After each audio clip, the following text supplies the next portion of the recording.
Welcome to the All-Star Insights Youth Podcast, where players, parents, and coaches step up to the plate to learn what it really takes to succeed in the game of baseball. I'm Sherry, the CEO of Kids on First. Hosting the podcast are Chris McKnight and Rob Ashford. Each week, Chris and Rob break down the fundamentals, share insider tips with top coaches, former and current pros, to help you get ready on and off the field. Whether you're just starting out or chasing that next level, this is your dugout for knowledge, inspiration, and all things youth baseball. Now, let's play ball. Welcome, everybody, to our podcast this morning, All-Star Insights, sponsored by Kids on First and Tuckahoe Sports. We have a very special guest, one of my favorite players on the New York Mets, and he played for the Yankees too, a couple other teams, but Mr. Curtis Anderson. How you doing, man? I am doing well. Things are good. How are you? We are doing good here. I know you're in Chicago. How's the weather out there today? So far, so good. I cannot complain. It's October, late October. Halloween's right around the corner, and I've had a few Halloweens where it has snowed on Halloween. Yeah, And yeah. I've had some where it's been 70. And right now we're floating in the middle. The sun is out. And this is one of my favorite times of the year. I'm a big kid. I love to give out full-size candy bars. So if you're in the area, you know where I'm at, stop on by. I got you taken care of. We're gonna kick right off, Curtis, and we're gonna talk a little bit about your youth baseball experiences first. You know, growing up, and what got you involved in baseball, and kind of your transition and the youth game up into high school. I know you went to college in Chicago, and then from college, into pro ball. So let's start with the youth end and how you got started and your influences that made you really focus, on baseball. So the game was around me in a number of ways. My dad was playing 16-inch softball, which is a big thing in Chicago. He's actually going into the 16-inch softball Hall of Fame this weekend. So exciting weekend for him. Thank you. And then my grandmother, his mom, was a big baseball fan as well. So, as a kid and you're around them at that time, you only had one TV in the house. So whatever they watched, that's what you watched. So there was a lot of baseball being watched at that time. And I was forced to watch that. So that got me into it a little bit. And then friends in the neighborhood and being around, we would just pick up the bat and ball and kind of play. But I hadn't played any organized baseball until T-ball when I was 6 years old. And the reason I signed up for T-ball, a couple of my friends were all of a sudden out and about. We'd get together at, call it 3:00 every Monday, Tuesday, Wednesday, whatever it was. And all of a sudden they weren't there. So where'd they go? And they said they went to go sign up for T-ball. I said, well, I don't want to be left out. I want to go play T-ball too. So that's how I got signed up with T-ball. Started at 6 years old, played that, went through the next level was the minors, which was like ages 8 to 10. And then we had our majors, which was 10 to 12. And luckily for me, the fields were walking distance from my home. So I could walk to practice. I could walk to the game. Parents would come every now and then, obviously, depending on their schedule. But that's how everything kind of started for me. I then moved from the town I lived in, which was Linwood, Illinois, and played baseball there. And I went and played baseball with the neighboring town, which is where I went to school, which was called Lansing, Illinois. I played there from 13 to 18. And part of that was, as you go to school with a lot of the kids from Linwood, from Lansing, there's all this, well, our town's better and this is better and blah, blah, blah. So I wanted to go and put my talents to work and actually go see. Transfer over there at the age of 13, stay there through 18. And in the midst of that, also play high school baseball in Lansing at Thornton Fractional South High School. But in all of that, I also played basketball. I played flag football. I ran track. I ran cross country. I bowled. So I did a little bit of everything, but also enjoyed baseball at the same time. And that was kind of my path from age 6, 18, which then brought me to college like you talked about. Yeah, excellent. I know Chicago. I used to live in Madison, Wisconsin, so I know the weather up there is not conducive to baseball. So what are some of the things when you were younger, and going even into high school, to keep you at a peak level for baseball? What are some of the things that you did besides playing other sports? It was interesting because I actually did a camp this past weekend, and some of the parents asked, like, "Hey, what's one drill you can give us to take home to our kids?" And these kids were ages 8 to 14, and their parents were there watching. And I said, "You know what was great for me, and parents, you'll love this because it typically didn't break anything in the house. But as you mentioned, being in Madison and being in Chicago, it gets cold. And there's a lot of time, not only in the winter, but during the baseball season where it's chilly or it's wet and the ground's too muddy and you just can't get outside. So, how do I utilize the space I have at home? And literally, I would take a sock, I would ball it up. If I wanted a little bit firm, I would take two socks, right? So now it's got kind of that shape and feel of a baseball. And this was now my baseball in the house. I could throw it against the couch, I could throw it against the wall, and mom and dad weren't going to be too mad, right? I wasn't going to break anything. So my arm just stayed active. Now I'm not max efforting this, right? Because it's not the same weight, but I'm getting the range of motion. I could throw it over my head, pretend to try to catch it, try to rob home runs over the couch, just practice that little bit with myself and make it a little game, like toss it far enough and dive here onto the bed and do that. And then from a hitting standpoint, Barry Bonds had one of the best hitting drills I love, which was the catch drill. You know, you take your top arm and you bring it and try to catch the baseball. Well, I would throw that sock up and boom, try to catch it, or I would throw it up and hit it. And all those things weren't necessarily like I'm trying to get better.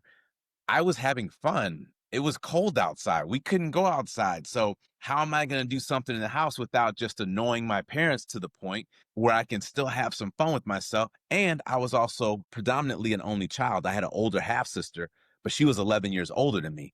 So, from ages 6 to like 13, 14, it was roughly just me in the house. So, mom and dad had to do what they had to do, and then I had to occupy myself.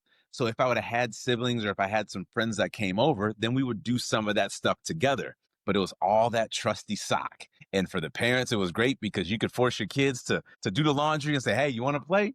Put these socks together and you can keep one and you can do one yourself." So it was really cool because it didn't need much space. I could do it during the day. I can do it at night. I could just continue to move around. It wasn't too taxing. It didn't cost a lot. And it was something that just kept me sharp without realizing I was actually doing it. But I highly encourage it even to this day.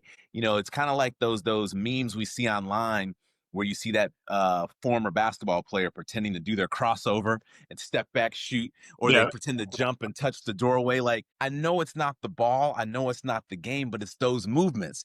And just like you see that baseball player that just gets ready and all of a sudden they stride and stop with no bat in hand, all those little things kind of help. So those were little things that I do, and I still highly recommend to kids and family all over the world. Yeah, that's great. And, one of the things I think that's missing today, just what you said earlier about making it fun and finding ways that you could make the game fun and not have to be in an organized setting all the time. I know growing up, we used to play, stickball a lot of times, and I would be, Cleon Jones or Tommy Agee on the Mets, and, you put yourself in different scenarios and just play and have fun. Mhm. And you don't see that as much nowadays. Everything's organized, everything's set up by coaches. There's not kids playing stickball or sandlot. That's one of the things I think that we have to get back to, like you said, having fun, making it fun for these kids. Yeah. So let's talk a little bit about then going into UIC, and you played for a legendary coach there and had a lot of success at UIC. Just tell us a little bit about your college experience, some of the things that you did to really get to that next level where you were drafted and onto your great pro career. So the three big schools that recruited me out of high school was UIC, where I went to University of Illinois, Chicago, Illinois State, and Northern Illinois. So all in-state schools, those were the biggest ones that were recruiting me. And it ultimately came down to two different things. One, I still love basketball. I played basketball all through high school. I played baseball all through high school.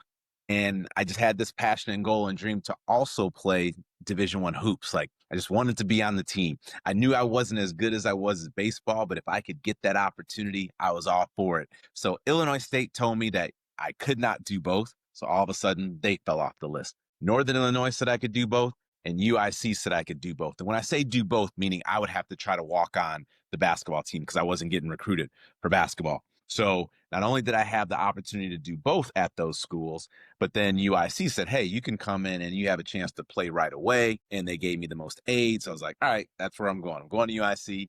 I got the most money. I get an opportunity to play basketball, and I can also play right away. And I tell, friends and family this one thing I heard, which I think is very fitting in this space. You got to date who likes you, right? So I could have wanted to I was a big Kansas Jayhawk basketball fan, still am to this day. I didn't get a letter from them. They didn't recruit me. I could have loved to have wanted to go there, but they didn't want me. So why would I want to go ahead and try to do that? Doesn't mean it couldn't happen, but UIC wanted me. They liked me. Northern Illinois wanted me. They liked me. That's who I ultimately ended up dating. And I ended up getting an opportunity to date UIC. They liked me. I liked them. I got an opportunity to make the team as an incoming first-year student. I got a chance to try to walk on the basketball team. And all that gave me opportunities to continue to keep playing. Now, one negative thing in that, I actually break my thumb one of the fall baseball practices, which was the second official basketball workout for me. So we're in fall practice from, say, 4 to 6 p.m. And then from 6 to 8 p.m., I'm going to go to basketball practice. Well, I'm the runner at second. They run a pick play. I dive in. The shortstop falls on me. I go to get up. He pushes off me, and his thumb just bends back. I take a couple steps. I go, ooh, a little avulsion fracture in the thumb. So now I finished practice. Now I got to go tell the basketball coach, the legendary former Jimmy Collins, rest in peace, that, hey, thank you for the opportunity, but just broke my thumb, not going to be able to play basketball. Let's put the baseball to work. Let's see what happens. So my basketball hoop dreams are done at that point. I got one official practice in at the Division I levels, somewhat of an accomplishment. And now I just go ahead and full board with baseball. So for me, baseball was good, but now being fully dedicated, fully entrenched into it, now is able to take off. I'm playing against Division I talent. I'm playing every day. In my 3 years there, I played all but one game.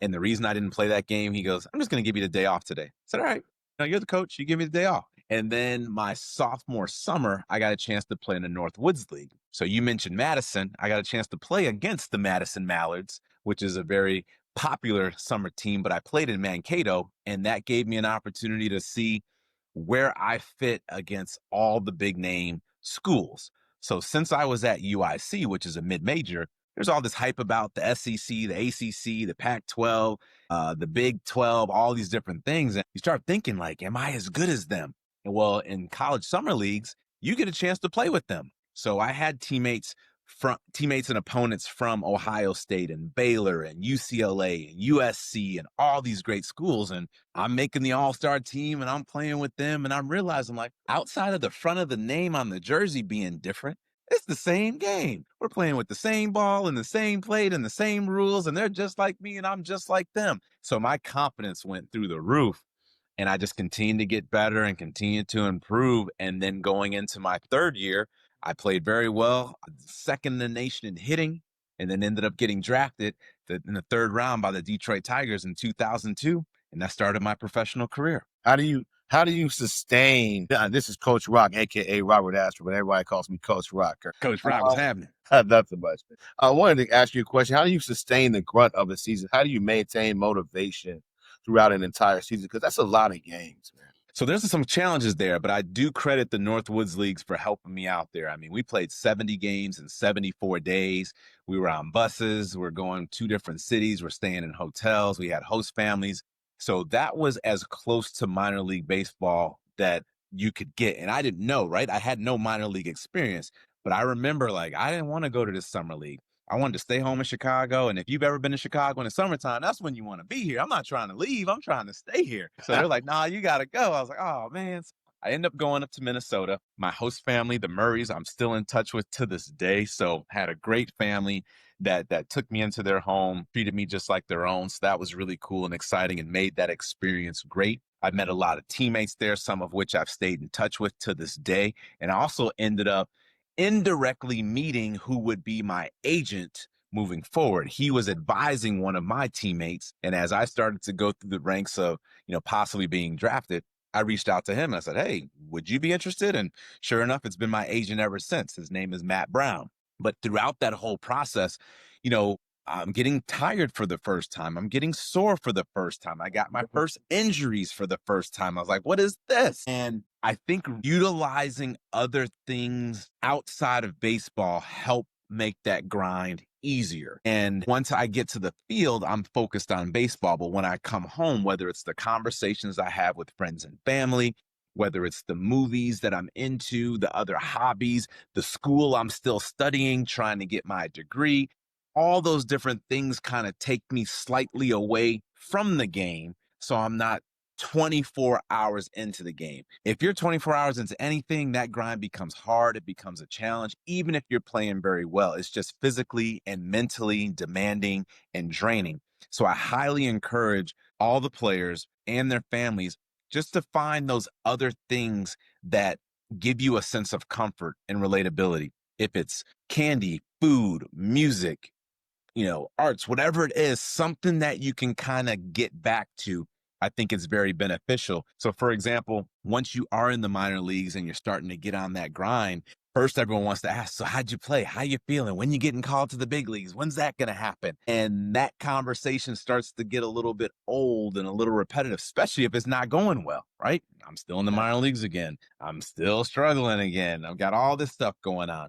But having those other conversations, like I told you, I love Chicago summer. So when I would talk to friends and they're talking about, oh, we just went to the Taste of Chicago, or hey, they had this going on. Now I get to kind of transform my mind into those conversations, which again relaxes that pressure and stress of being around the game all the time. That kind of helped me out. And for the younger kids, same thing. I used to joke when I would bowl, when you're struggling a little bit, I'm like, think of your favorite candy bar before you roll up there. You'll start to get a theme here. I love candy.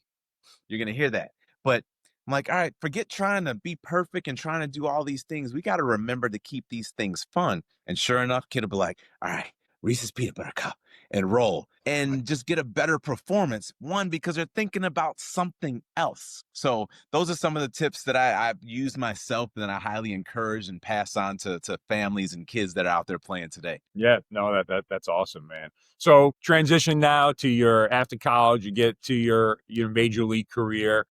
And this is something that I think for the youth players is really important. Perspective when you're hitting, and what's your approach in the dugout, on the on deck circle, and then when you get into the batter's box? So the approach never changes. The one thing, like I mentioned about playing college summer league, I realized that, wow, the field is the same. The home plate's the same. The ball's the same. Now, there's a couple differences. Some more fans might want to come watch you.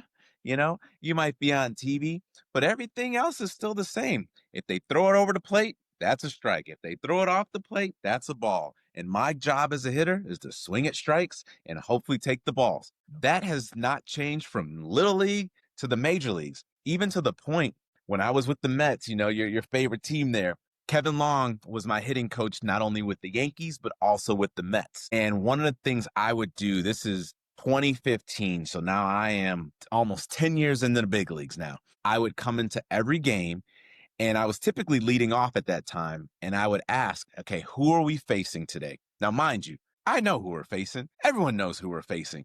It's on social media. It's on your ticket. It's on the website. I know.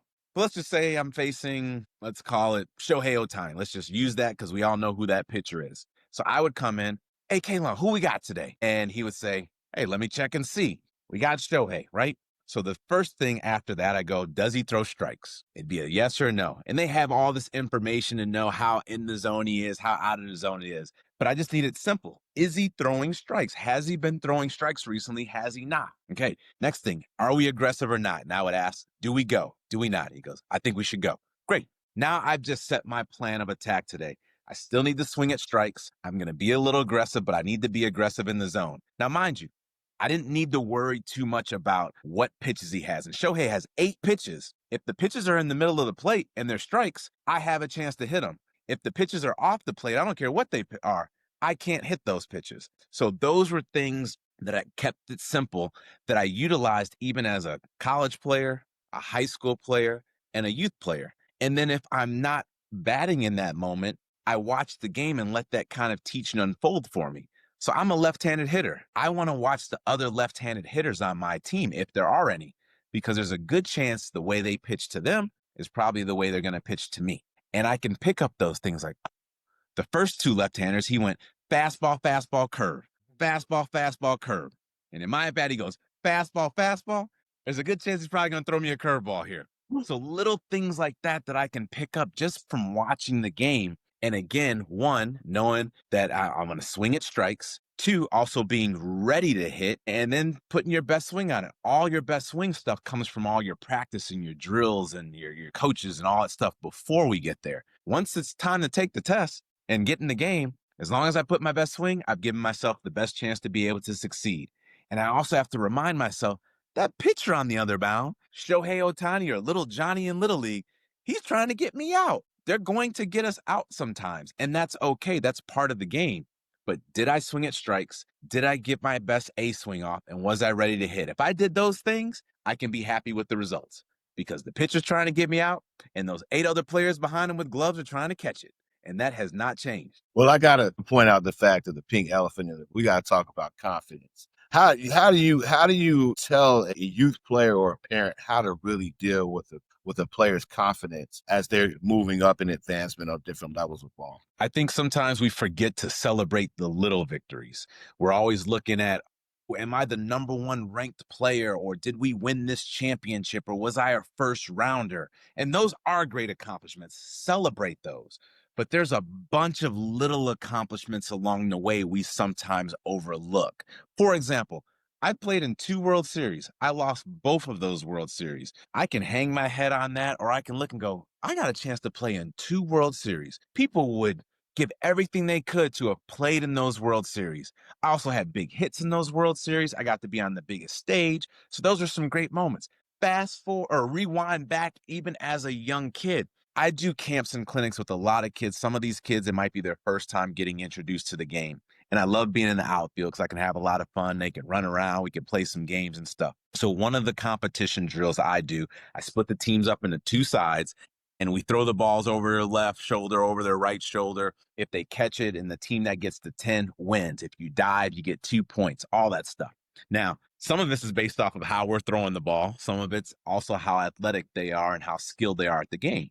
Well, there's some of these kids, again, that just haven't caught the ball before. But as a coach, I can kind of get it and guide it into your glove. So you're going to catch it. And that one kid that comes out there today misses the first 2 balls. But then on that third one, catches it. Now, this kid may not make the team. This kid may not get the big hit.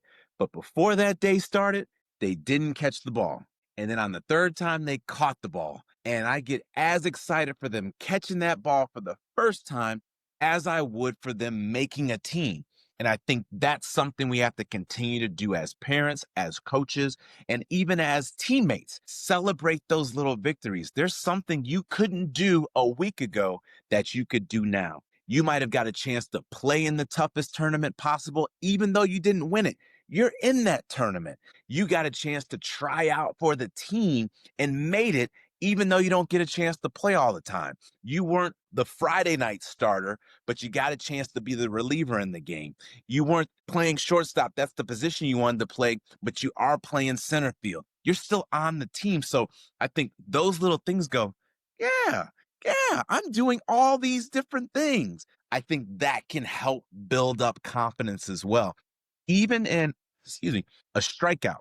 I go back to the question before. If I did the things I'm supposed to do, that's still a victory. Was I ready to hit? Yes. Did I swing at strikes? Yes. Did I put my A swing on it? Yes. Did he just happen to get me out? Yes. Hey, those pitches are good. I did everything I was supposed to do to give myself a chance to be successful.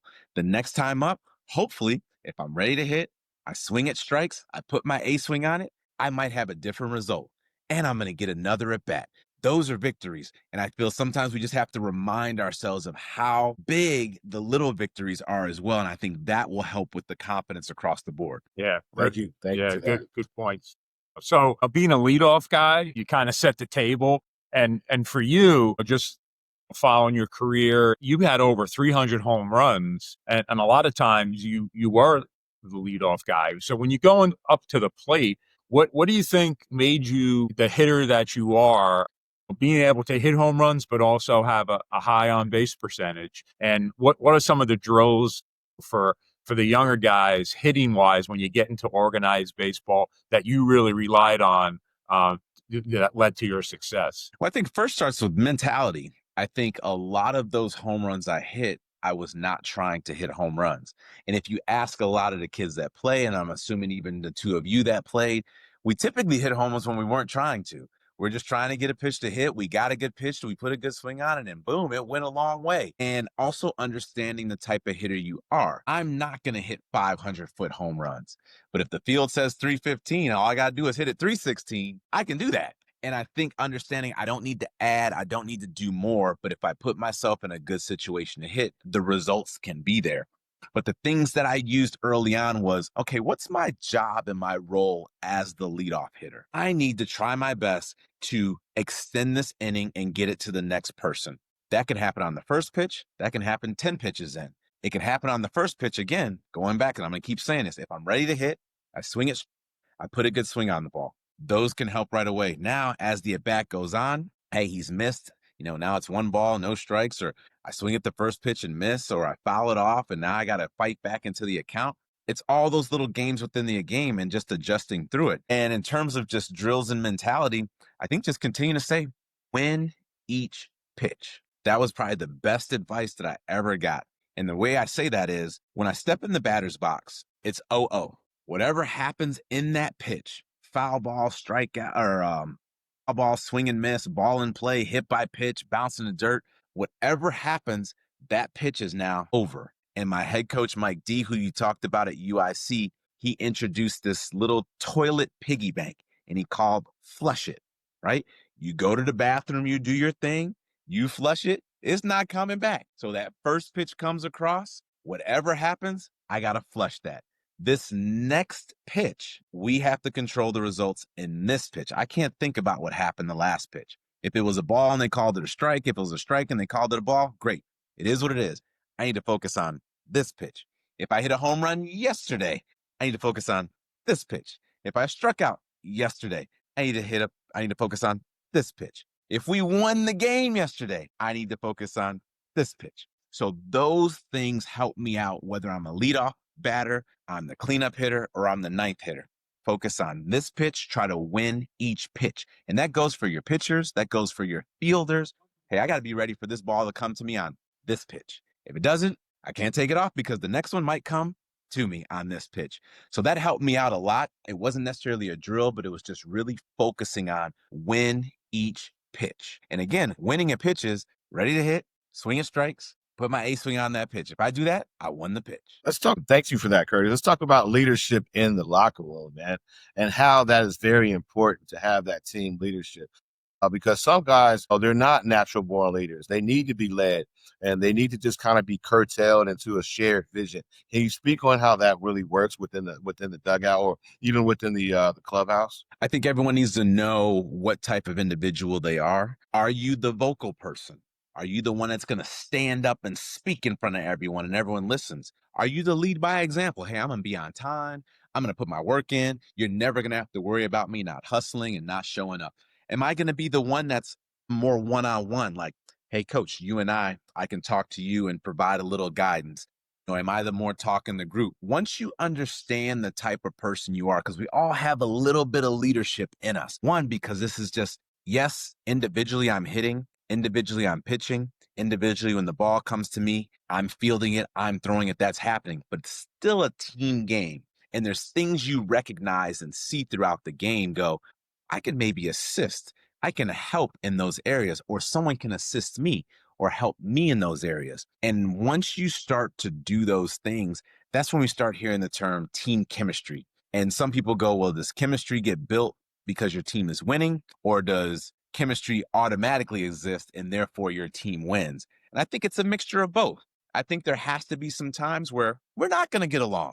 We may not like each other for whatever reason. You stepped on my foot, you got my jersey dirty, you used my bat, you drank my Gatorade, whatever it is, right? The nature of the beast, we're going to be around each other a lot, so there's going to be some times. However, the way we respond in those times and respect each other, not belittle, helps build that bond and that chemistry. So for example, if it's the three of us and all of a sudden I'm late to practice and you two say something like, hey, Grandy, practice was at 10. You got here at 10:30. I can choose to respond in one of two ways. Hey, y'all get off me. Why don't worry about me. Don't do this, this, and this. Or I can go, thank you. Thank you. It's not going to happen again. Appreciate that.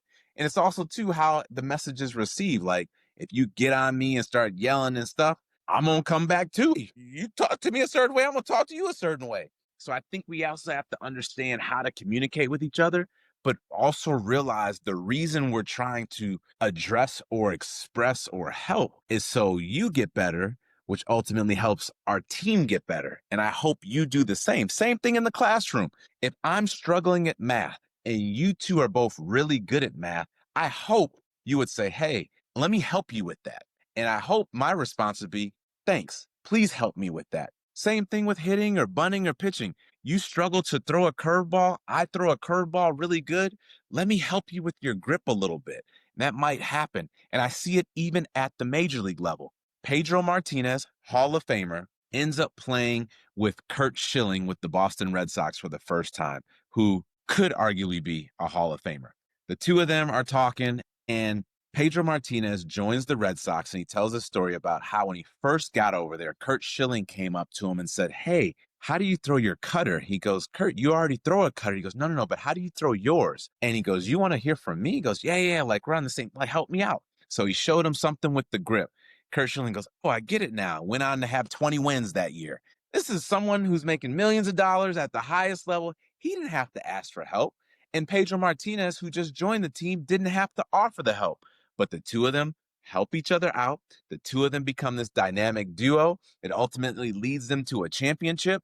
And even at that level, those players can help each other out and be receptive to it. Hopefully the same thing can trickle down even to the youth levels, because someone's going to be the best on the team and someone needs a little help. And there's going to be someone that needs a little help in another area that could also benefit from someone who succeeds in that area.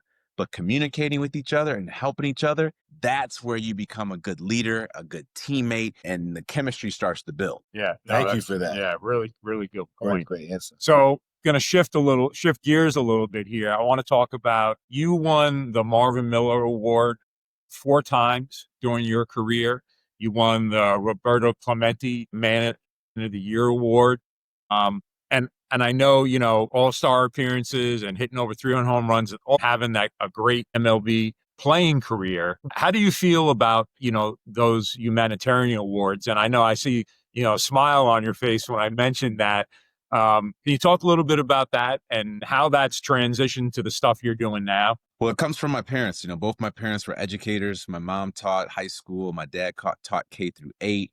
And one of the things I always just saw and admired about them was how well they treated others and how excited people were to be and talk to them. And it would just impress me because whether they were old or young, male or female, big or small, tall or short, they just had this way to be able to just connect with people and make people feel comfortable. Even as I was a young student and growing up, as I would outgrow clothes or things like that, they would bring it to school and give it to other people who may have needed them. And I didn't know that was called giving back. I just thought that's what you did. So being around it and saw what my parents would do on a day-to-day basis just kind of helped form and shape me to be the person I am.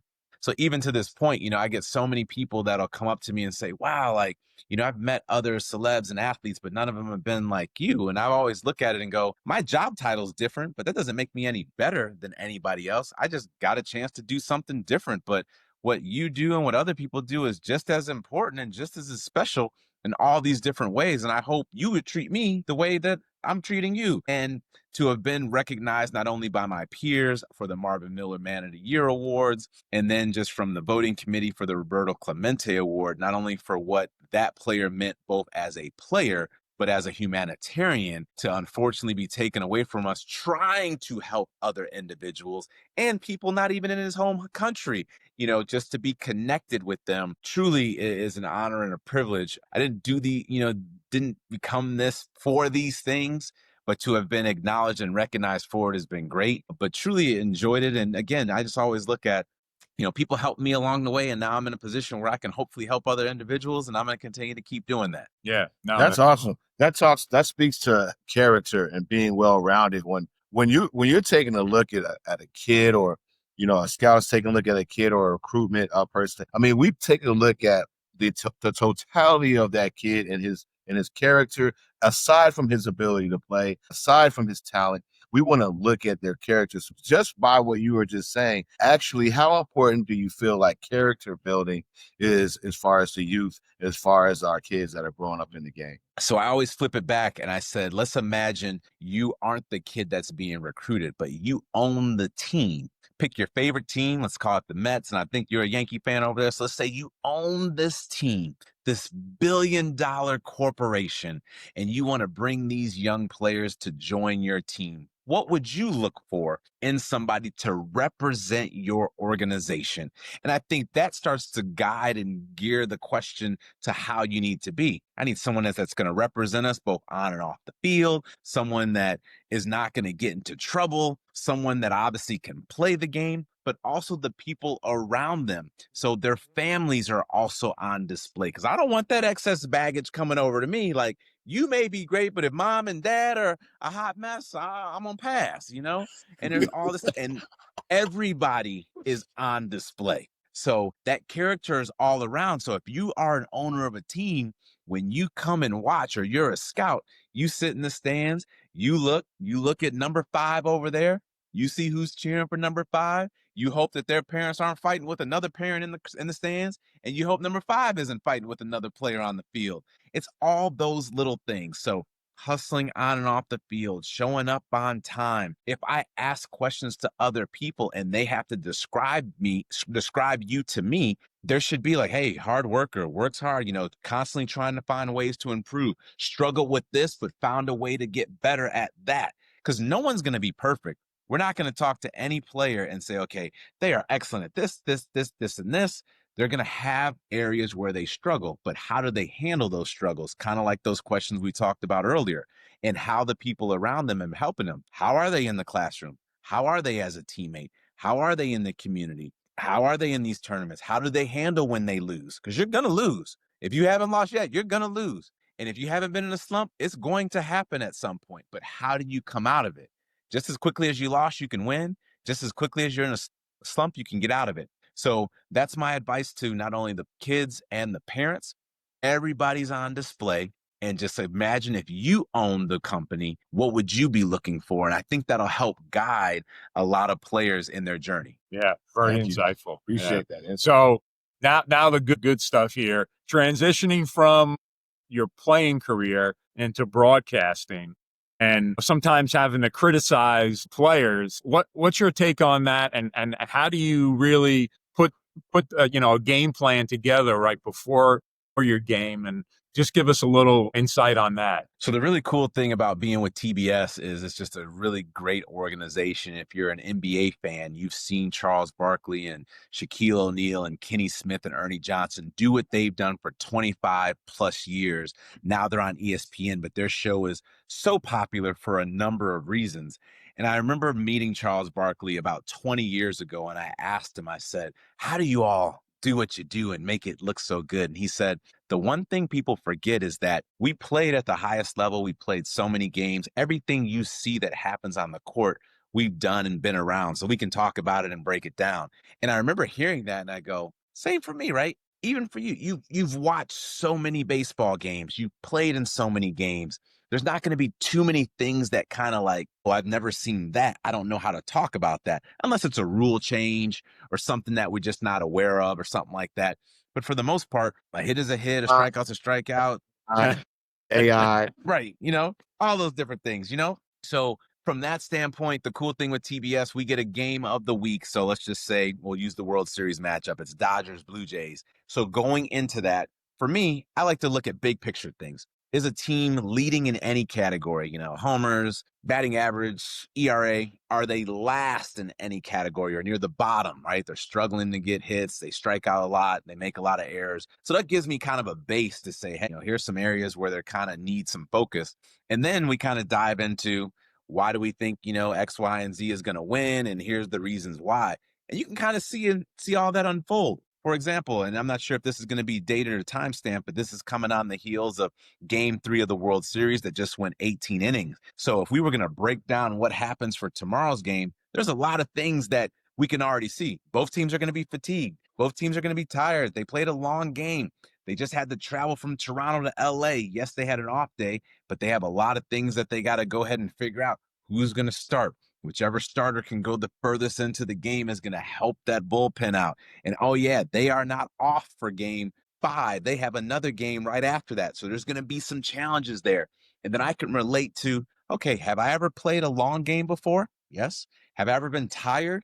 What did I feel like in those moments? Now I talk about it from that standpoint. How did I get myself up for those games? How do I reset? How do I flush winning and or losing a game like that and coming back out? And that's how I break down and give the analysis. And then unfortunately, if there does happen to be some sort of critical moment, like early in that game, we saw, I think, Varsho get what we thought was a ball 4 call, and Bo Bichette was at first, and he got ready to take off. Now, I could do one of two things. What is he doing? He can't do that. And I can go in on him. Or again, I try to bring it back towards me. I've been in that situation and I'm scared to death. Anytime I'm a runner on base and it's a force where a ball 4 moves me to the next base, sometimes I just stand there and make sure. Are you sure it was ball 4? I want them to throw it back to the pitcher. I want them to announce the new name, and then I move forward because I just never want to be caught in that situation where I thought it was ball 4. I saw it as ball 4, but the ump didn't see it that way. And next thing you know, I'm picked off. Now I've taken everything and put it on me about the situation, not about Bo Bichette, because it can happen, right? Everyone in the stadium thought it was ball 4. So that's kind of how I've tried my best to handle situations where it could look like, hey, here's a chance to be critical of a player. I bring it back to me because we've all been in that situation. You two have been on base in a game and a ball 4 has happened. You either chose to run to the base or you stayed back. You may not have gotten picked off, but you can talk about that situation. And that's how I try to my best to do it in those situations. Yeah, that's some great insight there, And I know people always talk about that and having the experience, as a player at that level, that really brings it, into sight that you're not just criticizing the player, but you've been there.